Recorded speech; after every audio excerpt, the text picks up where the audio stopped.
ভাতের সাথে তো আপনারা অনেক ডিমের রেসিপি তৈরি করে খেয়েছেন, কিন্তু এই রেসিপিটা একবার তৈরি করে দেখুন। মাত্র 2টি ডিম দিয়ে এটা আপনারা খুব সহজেই তৈরি করে নিতে পারবেন। এছাড়া গরম ভাতের সাথে খেতে এই রেসিপিটা দারুণ লাগে। তাহলে চলুন রেসিপিটা তৈরি করে নিই। নমস্কার বন্ধুরা, তিয়াসাস রেসিপিতে সকলকে স্বাগত জানাই।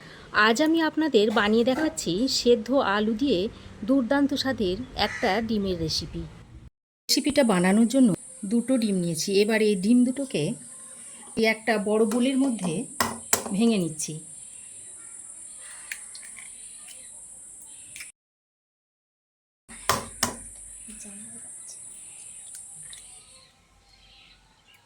আর এই রেসিপিটা বানানোর জন্য আমার লাগছে কিছু সেদ্ধ আলু। আমি এখানে বেশ কয়েকটা আলু সেদ্ধ করে নিয়েছি।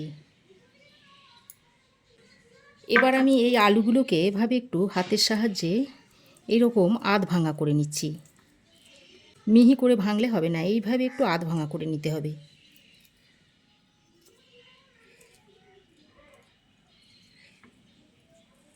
দেখুন, আলুগুলোকে আমি হাতের সাহায্যে ভেঙে নিয়েছি।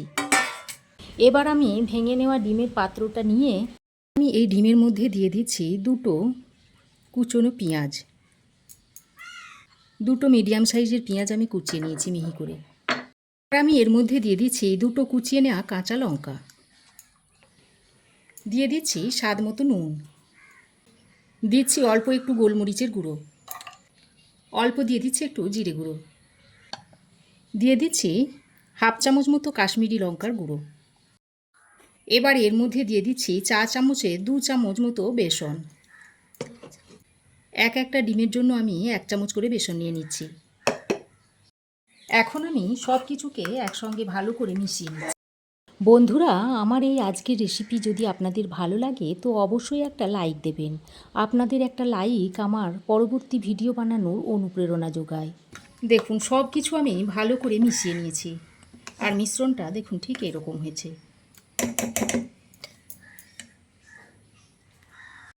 এবার আমি একটা কড়াই আগে থেকে বেশ খানিকটা তেল গরম করতে দিয়েছি।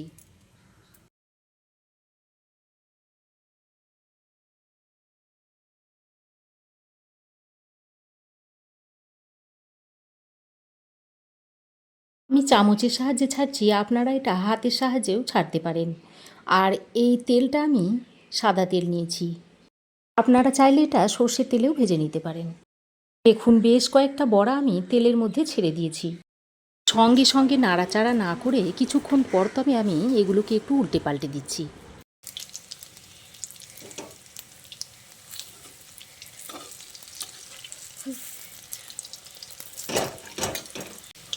এবার এইভাবে উল্টে পাল্টে 2 পিঠ ভালোভাবে ভেজে নিতে হবে। দেখুন, আরও কিছুক্ষণ পর দেখা যাচ্ছে যে 2 পিঠ ভালোভাবে ভাজা হয়ে গেছে। এবার আমি এগুলোকে তুলে নিচ্ছি। তেলটা ছেঁকে এইভাবে তুলে নিতে হবে।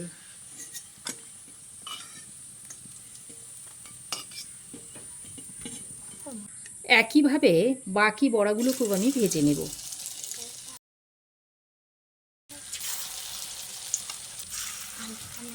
দেখুন, বেশ কিছুক্ষণ পর এক পিঠ শক্ত হয়ে এলে আমি এগুলোকে উল্টে দিচ্ছি।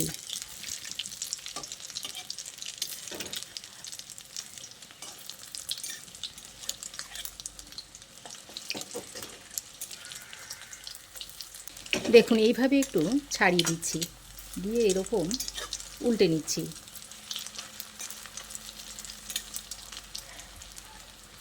দেখুন, দ্বিতীয় ব্যাচের বড়াগুলো ভাজা হয়ে গেছে। এবার এগুলোকেও তেল ছেঁকে তুলে নিচ্ছি।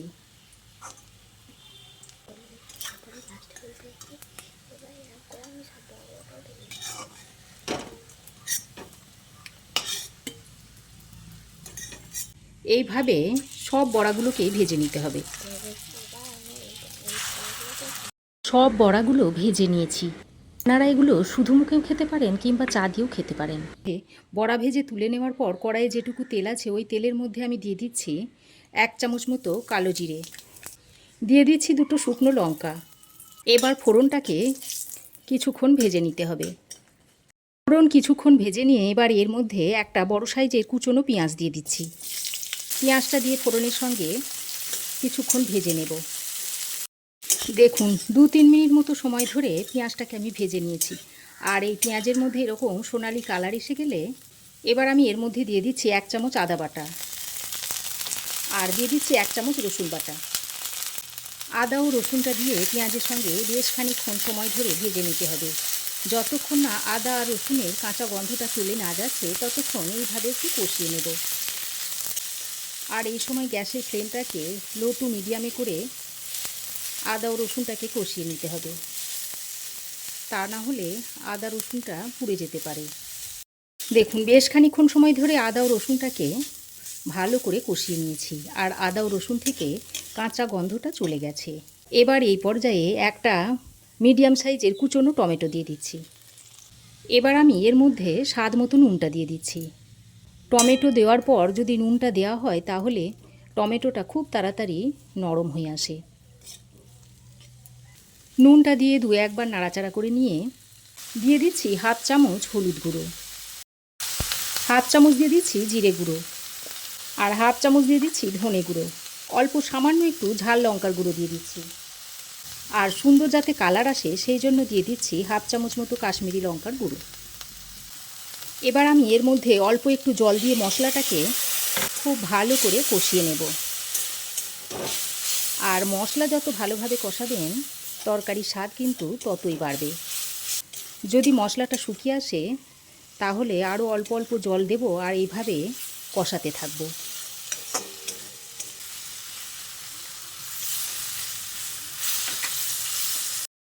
এখন আমি একটু ঢাকা দিয়ে মশলাটাকে কষিয়ে নেব। এর ফলে টমেটোটা খুব তাড়াতাড়ি নরম হয়ে আসবে। দেখুন কিছুক্ষণ ঢাকা দিয়ে মশলাটাকে আমি ভালো করে কষিয়ে নিয়েছি। আর দেখুন মশলা থেকে তেল ছাড়তেও শুরু করেছে আর টমেটোগুলো দেখুন গলেও গেছে। এবার একবার ভালো করে নাড়াচাড়া করে নিয়ে এবার আমি যে সেদ্ধ করা আলুগুলো হাতের সাহায্যে ভেঙে রেখেছিলাম সেগুলো এর মধ্যে দিয়ে দিচ্ছি। আলুগুলো দিয়ে মশলার সঙ্গে আবারও বেশ খানিকক্ষণ সময় ধরে কষিয়ে নিতে হবে। দেখুন বন্ধুরা সেদ্ধ আলুটা দিয়ে মশলার সঙ্গে বেশ খানিকক্ষণ সময় ধরে আমি কষিয়ে নিয়েছি আর মশলা ভালোভাবে কষানো হয়ে গেছে। বন্ধুরা আমার এই আজকের সেদ্ধ আলু দিয়ে ডিমের রেসিপি যদি আপনাদের ভালো লাগে তো অবশ্যই একটা লাইক করবেন। আমার রেসিপি কেমন লাগছে অবশ্যই কমেন্ট করে জানাবেন। দেখুন খুব ভালোভাবে মশলার সঙ্গে আলুটাকে কষিয়ে নিয়েছি। এবার আমি এর মধ্যে হালকা কুসুম গরম জল 1 কাপ মতো দিয়ে দিচ্ছি। তারপর ভালো করে নেড়েচেড়ে মিশিয়ে নিচ্ছি। আর এইভাবে যে কোনো রান্নাতে যদি গরম জল দিয়ে রান্নাটা করেন তাহলে রান্নার স্বাদ ও গন্ধ সবই কিন্তু ভালো হয়। খুব ভালোভাবে মিশিয়ে নিয়েছি। এবার ভালো করে একটু ফুটিয়ে নেব। আর এই সময় আমি কয়েকটা চেরা কাঁচা লঙ্কা এইভাবে দিয়ে দিচ্ছি। এইভাবে ঢাকা দিয়ে 2 মিনিট মতো ফুটিয়ে নিচ্ছি। দেখুন ঢাকা দিয়ে আমি গ্রেভিটাকে প্রায় 2 মিনিট মতো ফুটিয়ে নিয়েছি। এবার একবার ভালো করে নেড়েচেড়ে নিচ্ছি। এখন যে ডিমের বড়াগুলো ভেজে রেখেছিলাম সেগুলো এইভাবে উপর দিয়ে দিয়ে দিচ্ছি।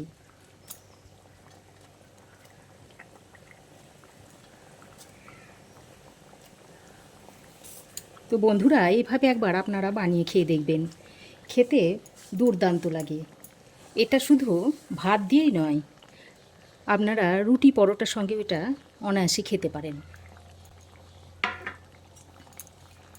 বড়াগুলো দেওয়া হয়ে গেলে এবার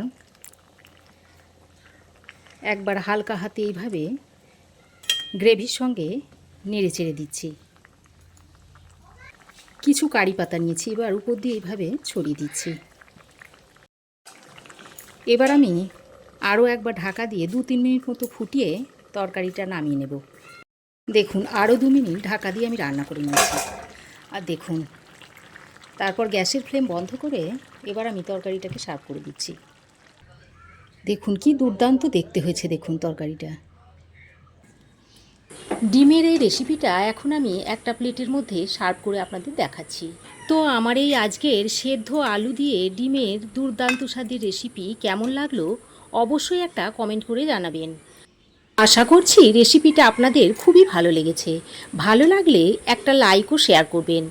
পাশে থাকা বেল আইকনটাও অবশ্যই প্রেস করবেন। আর আমার চ্যানেলে নতুন বন্ধু হয়ে থাকলে প্লিজ চ্যানেলটা সাবস্ক্রাইব করার অনুরোধ রইল। আজ এ পর্যন্তই। আবার দেখা হবে নতুন কোনো রেসিপি নিয়ে নেক্সট এপিসোডে। সে পর্যন্ত ভালো থাকবেন, সুস্থ থাকবেন। ধন্যবাদ।